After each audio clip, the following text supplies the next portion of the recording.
व्हायलंय ते हटवून इथली कीर्तनं मात्र हे देवाचे इथं हे सुरू राहू द्या रेग्युलर, कारण देवाची कीर्तनं नाही बंद करता येणार. मनोज जरांगे पाटलांनी उपोषण सोडलेलं आहे. उपोषण सोडून गॅलेक्सी हॉस्पिटलमध्ये 3-4 दिवस ते उपचार घेणार आहेत आणि पुन्हा महाराष्ट्रातील मराठा बांधवांना भेटण्यासाठी ते येणार आहेत.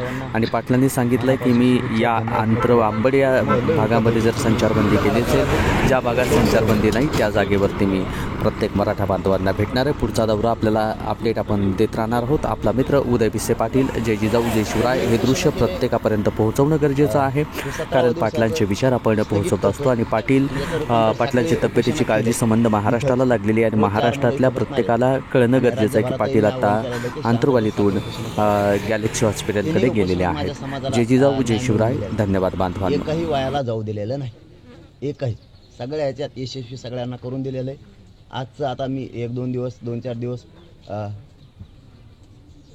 उपचार घेऊ. संचारबंदीमुळे समाजाला इकडे येता येत नाही, तर मी समाजाच्या दर्शनाला गावागावात चालू. फक्त समाजाला विनंती आहे, सगळ्यांनी शांततेत काय करायचं ते करू द्या. सगळ्या सोयरीच्या अंमलबजावणी आणल्याशिवाय मी हटत नाही. फक्त तुमच्याकडे येतो विचारायला काय करायचे, पुढची आंदोलनाची दिशा. चलो दादा, धन्यवाद. सगळ्या पत्रकार बांधवाचे सुद्धा मनापासून धन्यवाद.